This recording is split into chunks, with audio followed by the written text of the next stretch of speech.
Halo, pada video ketiga ini saya akan membahas lagi tentang penutup ginjal ya.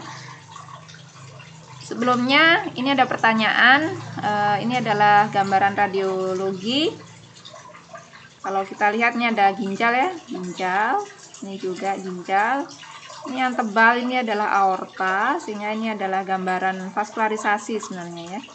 Nah, ini terlihat bahwa ginjal ini yang kiri dia jatuh ya. Mestinya kan posisinya hampir sejajar di sini ya, tapi dia di bawah. Nah, apa nama kelainan tersebut? Kemudian apa yang menyebabkan kelainan tersebut dapat terjadi?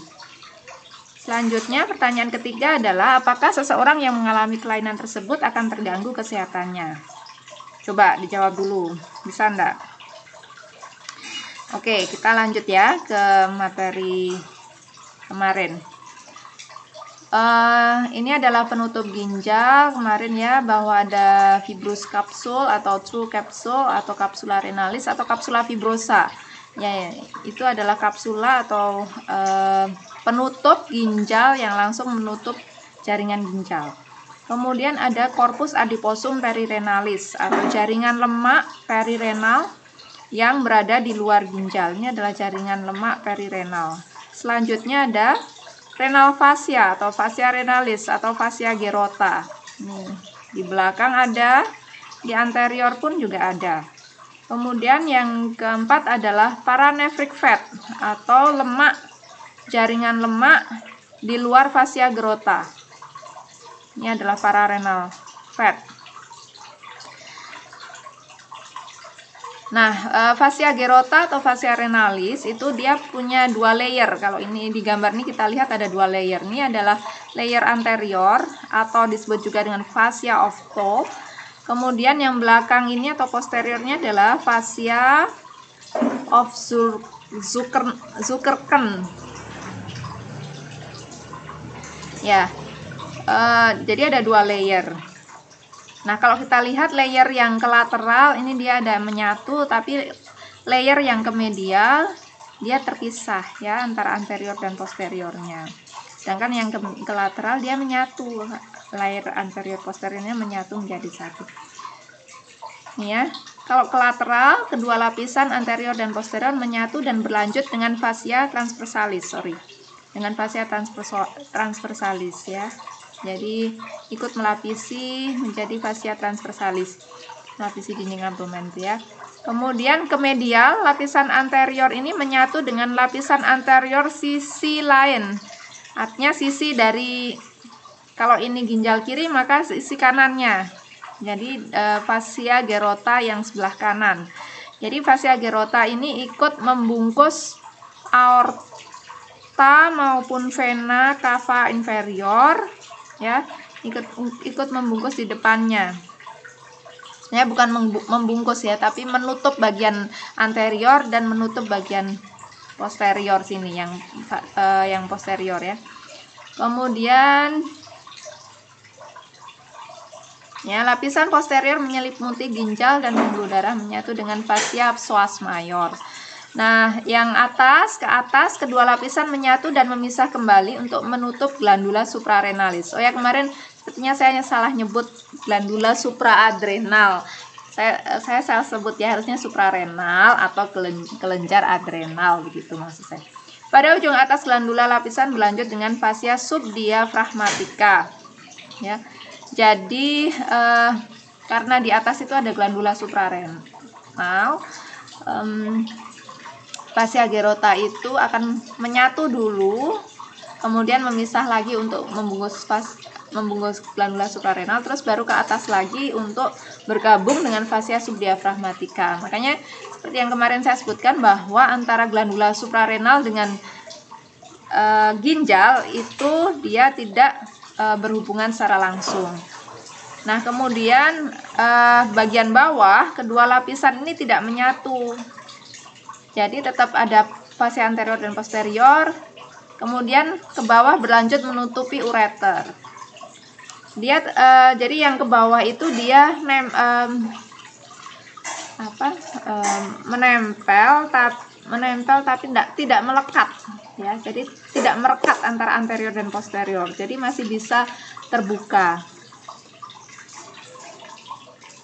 Karena masih bisa terbuka itulah, jika longgar, maka si ginjal ini dia bisa turun pada orang-orang tertentu. Ginjal ini bisa turun. Jadi inilah yang tadi pada awal kuliah tadi, awal video ini saya memberikan pertanyaan tentang kelainan ini ya. Jadi pada kelainan ini ginjal ini turun karena tadi fascia gerotanya itu tidak merekat. Jadi dia longgar. Dia lebih longgar daripada orang biasanya. Jadi dia turun. Nah, ini namanya nefroptosis. Nefro pada kuliah yang pertama, video pertama kan artinya ginjal ya, nefro. Dan ptosis. Ptosis kan artinya jatuh ya. Jadi ginjalnya tuh jatuh gitu. Ya, ginjalnya jatuh. Kemudian bedakan dengan ectopic kidney. Kalau ectopic kidney, ginjalnya memang berada di pelvis. Jadi dari sejak dia lahir, ginjalnya itu memang di pelvis. Sedangkan kalau nefroptosis, ketika dia lahir ginjalnya ya pada posisi yang benar, tetapi pada suatu saat ketika jaringannya agak longgar, jaringan tadi fascia gerotanya itu longgar, maka ginjalnya tuh turun.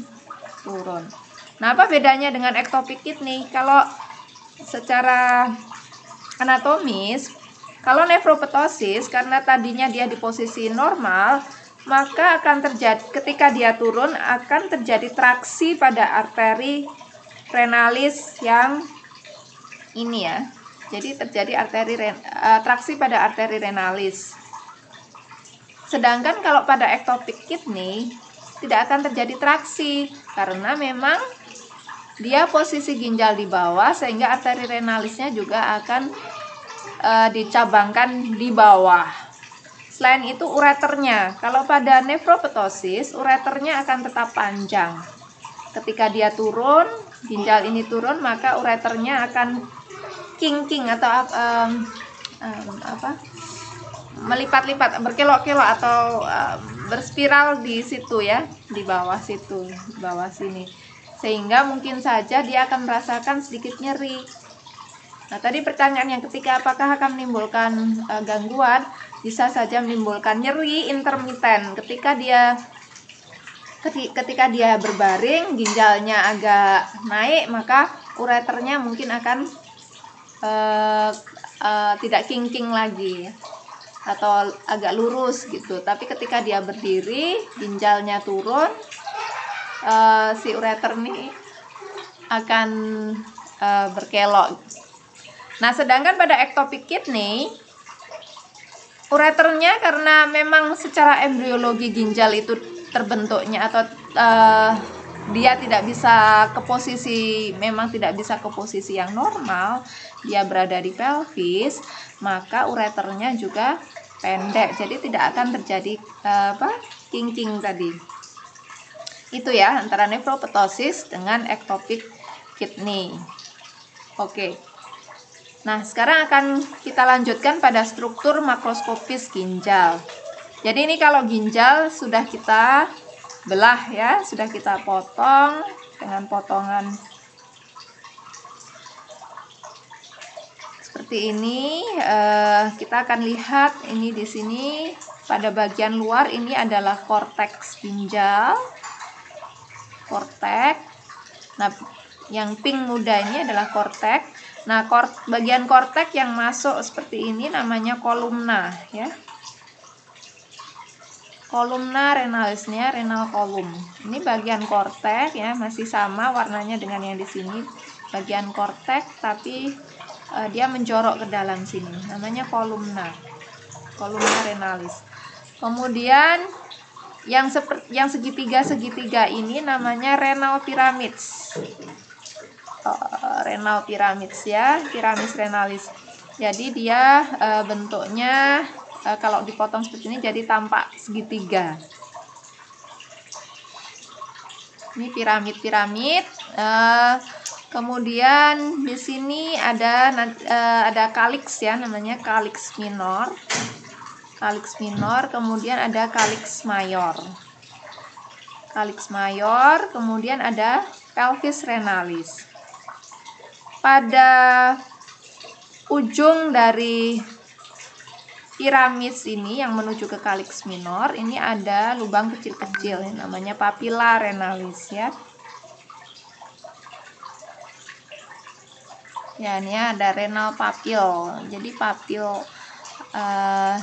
pada renal papil ini akan ada lubang kecil-kecil. Nah, itu tempat muaranya tubulus yang mengalirkan urin ya. Jadi urin akan keluar dari tubulus, kemudian masuk ke renal papil, masuk melalui renal papil ke calyx minor, dari calyx minor ke calyx mayor. Jadi calyx mayor ini adalah muara dari beberapa calyx minor, sekitar 2-3 calyx minor bermuara ke calyx mayor. 2-3 calyx mayor akan bermuara ke pelvis renalis. Oke, itu aja dulu. Kita sambung ke video selanjutnya. Jadi tadi kita telah belajar tentang apa saja? Ya, tentang fascia gerota, kemudian tentang kelainan yang berkaitan dengan fascia gerota, tadi ya, nefroptosis, bagaimana membedakannya dengan ectopic kidney, dan sedikit tentang struktur makroskopis. Kita lanjut besok ke video berikutnya.